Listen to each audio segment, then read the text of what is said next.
Malcolm Turnbull won't come on this show. He thinks I don't support him enough. But another person I have criticised, and a lot, has agreed to come on. He has guts. From the very start, I said Clive Palmer should not be in politics. For one, I didn't trust some of what he said. You know, Rupert Murdoch's wife, Wendy Dung, is a Chinese spy, and that's been right across the world. She's been spying on Rupert for years, giving money back to Chinese intelligence. And there was the way he did business. I mean, Clive Palmer took $20 million from his struggling nickel refinery and spent it getting his Palmer United Party elected. Well, the refinery is now broke, the Palmer United Party is virtually gone, and Palmer himself says he won't stand for re-election. But Clive Palmer has now, after years of saying no, told me he wants to come on my show. And he joins me now from Sydney. Clive Palmer, I'm surprised and, well, thank you very much, but why after so long did you want to come on? Well, I never knew you wanted me so much, Andrew. I sat with Andrew Crook, my media guy, and had this big stack of requests. I said, who's that from? They said, that's from Andrew Bolt. I said, why haven't we been on his show? He said, well, it's not too late. We had one on the 16th of May. I said, ring him up. We'd be glad to see him. He's a wonderful guy. I really enjoyed your book too. I've just been going through it. Good on you, mate. Yeah, well, that's some talent because it hasn't been sold in Sydney or Queensland yet, but good on you. I've got a copy of it. What went wrong with your political career? Well, nothing really. If you go back to my maiden speech in Parliament, I said our party didn't believe in professional politicians, and that you know, that I foreshadowed that we didn't believe in being in Parliament for 30 or 40 years, but we thought every member of the community should serve for a period, give what input that they could, and then move on. But of course, our party's been outstandingly successful. The 2013 election, we got a higher vote than the National Party, and we won 3 senators, as you know, and I was successful in the House of Representatives. That sort of result hasn't happened since Federation. Well, not that successful, Clive. I mean, you had a number of senators and politicians in 2 other houses of Parliament. Now you only got 1 left, Dio Wong, and the news poll today said your vote was down to 1%. Do you even talk at all with the senators you helped get elected as members of your party, may I add, with your money, not theirs, particularly Jackie Lambie and Glenn Lazarus? No, I don't, but of course that 1%, the news poll's very encouraging because on Paul Murray, just before the 2013 election, he had us down to 0.1%, and we got 5%. So there you are, you can't go on polls, can you? But certainly Palmer United will be standing candidates in every state, and we aim to win Senate seats in every state at this election. So we're certainly happy as a party to serve the Australian people and to make sure that the 2014 budget doesn't be reintroduced after the election. Well, pity it isn't, because at least it cut spending. Clive, 2 years ago, you had a controversial dinner with Malcolm Turnbull. Sure. And a dinner that Turnbull kept secret from his boss, Tony Abbott. You said it was just a catch-up between old friends. Are you guys still friends? Well, I've certainly saw him a few times since he's been Prime Minister, but I wouldn't regard him too much as a friend. I did have a meeting with him on the 9th of October in his Sydney office after he was made Prime Minister, went through a few things, but he struck me as a little bit changed from when he wasn't Prime Minister, when he became Prime Minister. I think he's really been more worried about his appearance and how he looks rather than the things he really believes in. So no talkies with Clive Palmer anymore? No, not really. But certainly he's been responsive to some of our initiatives. We've certainly suggested in Parliament that we should have the Chapter 11, and he's indicated the government will go ahead with that for insolvency. I gave a speech on gender equality, which was adopted by the government in March. So we'll now see on all Commonwealth bodies a minimum of 40% of each gender. So he's certainly responsive. Was that catch-up dinner at the Wild Duck as innocent as Malcolm Turnbull claimed it was at the time? Was it just a chat among old friends, or was it something different? Because I noticed one of the other dinner partners was the then Treasury Secretary, now the head of his department. Well, that's right. I think that, you know, it was interesting. Well, people see these things through their different eyes, but it was interesting when the press found us at the end of the night how he's Martin disappeared into the toilet and was stuck there for an hour until a journalist snapped him when he got out. So he wasn't obviously very happy. And when I arrived in Parliament House... That's Martin Parkinson, the then Treasury Secretary. He went hiding, yes. He went hiding, so that wasn't too good. I arrived at Parliament House at 9 o'clock. I think I had it the next day. I had a letter of apology from Joe Hockey that had said earlier that day that I was capable of eating 2 meals. He was pretty upset about it, and I'm sure the Prime Minister wasn't happy. I'll say that wasn't, but it did seem to me they were softening you up in preparation for their leadership coup, but we'll move on. Could be. Malcolm Turnbull is good. Yeah, well, I think it was, yes. I think it was. Yeah. Why did you think it was? Well, I think that was at a time when we were just having the balance of power in Australia, and the government, as Malcolm Turnbull said the next day, I think it was on Alan Jones, that he couldn't get any legislation through the Senate unless they had our party's support, which was true. And I thought he could see an opportunity where he could get our support. And at that time, we weren't having discussions with any of the members of the government. We had various disagreements with them over a number of procedural things. And I went out that night as a friend with Malcolm and the Vice President of the Liberal Party to discuss a number of things. Funny about that, you're confirming my suspicion, but at the time Malcolm Turnbull said I was bordering on demented for holding that suspicion, but there you go. Well, I could never see you being demented, yours, Andrew. I couldn't see that at all, you know. Well, that puts you perhaps in a minority on the left, but Malcolm Turnbull, this friend of yours, said this about you and the way you ran your nickel refinery, and I'm quoting here, Mr. Palmer's role in this is disgraceful. As you know, he's been taking money out of that company for his own purposes, and that has played a major part in the dire state the business is in. Do you agree with your friend that your conduct was disgraceful? Well, no, I don't agree with it, but neither does the federal court. You know, Justice Dowsett of the federal court 2 weeks ago gave an order restricting the liquidator of the refinery from making any decisions or making any claims without the permission of the federal liquidator, who I think is quite a reasonable chap and who we've had discussions with.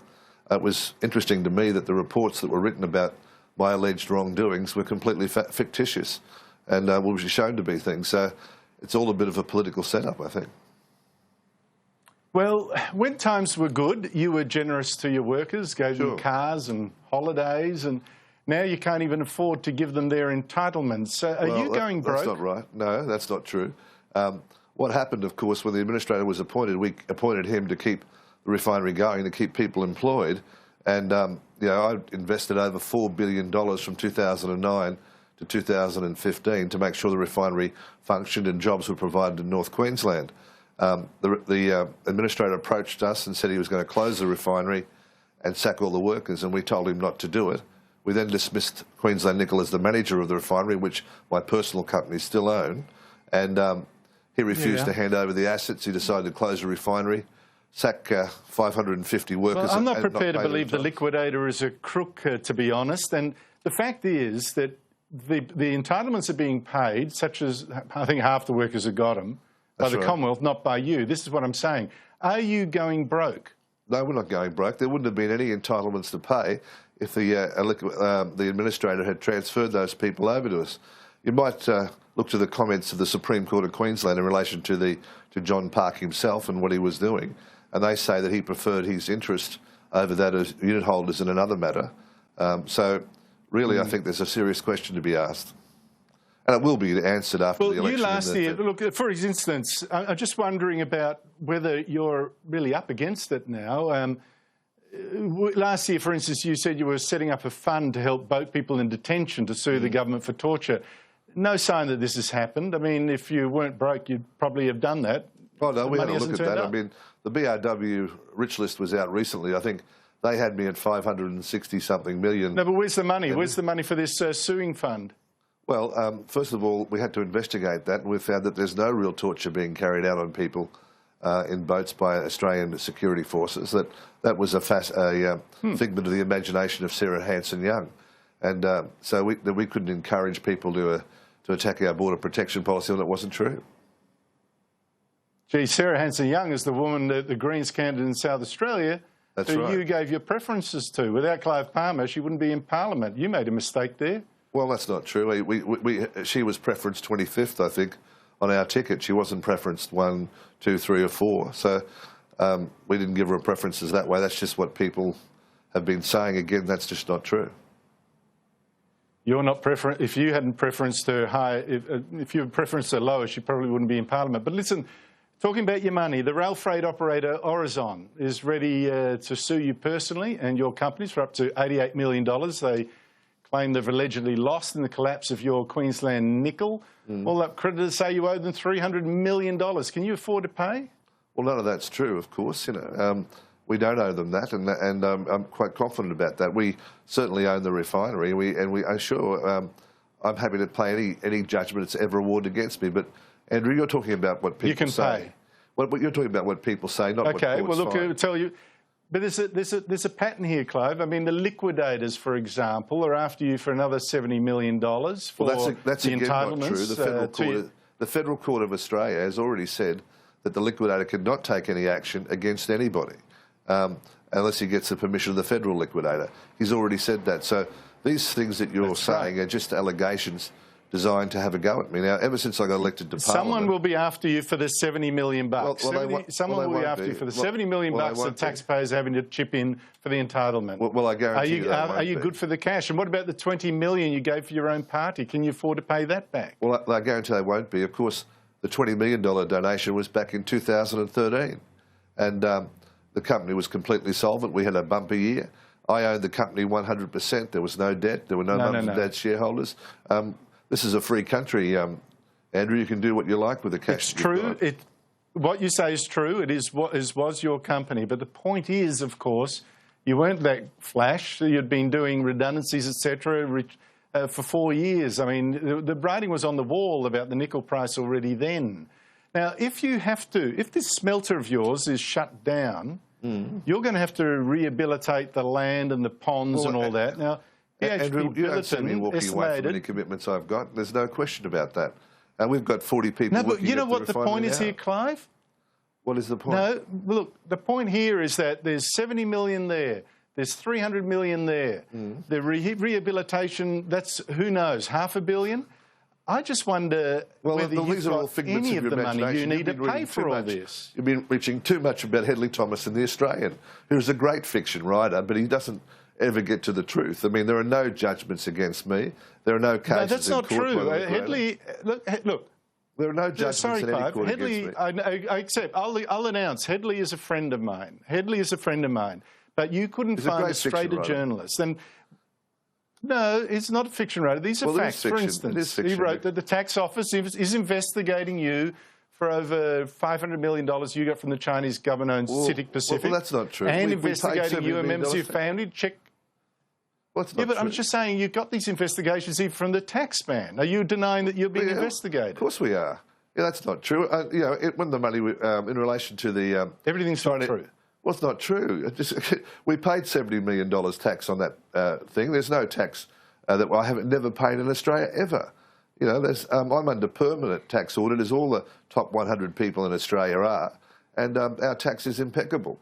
So there's no question about it. There are I don't know, Clive. All these people after you, there's a conga line of people after you for money. I can't see how you'd be in a position to repay it. What are you worth now, do you reckon? Well, you once said you were a billionaire. You're not now. What are you now? Normally worth $3.98, Andrew. But you need to vote for our party at the next election, because we will hold the balance of power again. We will stop the 2014 budget. And we will make sure that politicians don't get any entitlements. You're finished. You won't hold the balance of power. I'm sure we will. And, and that's what Paul Murray said last time. I don't know where... Well, no, Paul has been right too. You haven't won a single seat in a state election for a long time. Now you're down to 1% in the polls. Well, you're not going to win. Nothing. Let's wait and see what the Australian people want to do. We've seen the movement of more and more votes to the other category. If you take off the Greens, Liberals and Labor, I'm sure our party is the most prominent party in the other category. Look, if you had your time looking back, I don't want to sound like really, down on you. I know, because you've built up businesses too. We have to see that. And you put out donations and you were kind to your workers when you had money. I accept all that. It's gone terribly sour now, terribly sour. If you had your time back, what would you do different? Well, I think I may have put more effort into the 2013 election and got more members of Parliament. But really, I've got no regrets. Australia would be a totally different country today if our party wasn't elected to the Senate, if we didn't make the stand we did in 2014. In what way? Well, first of all, $10 billion in cuts to social security. We're going to mean people under 30 had to wait 6 months for the dole. University degrees would be twice what they are. The co-payment would be introduced. no low-income super. Clive, low-income as a support. businessman, you should know, mate, we have a government, as you damn well know. Any businessman should know this. It is spending much more than it's earning, and you were there in the Senate stopping it from making the cuts that you as a businessman should have made, could have made to your own business as well. I mean, you know this was the wrong thing to do, and you went along with it. Well, actually, Andrew, to be honest with you, the most important thing about running a country is the difference between the debt level and the GDP level. So if that's what's important, the gap, not how much debt you have, but your ratio between debt and GDP. Of course, if you cut completely, you reduce the GDP and you put the country in dire straits. That's what happened in Greece. We've got to go and have a high GDP and keep on producing. That's why 3% growth is very important for the country. Clive Palmer, whatever I may have said about you in the past, I give you credit for coming on, which is more than Malcolm Turnbull will do. So God bless you, Andrew.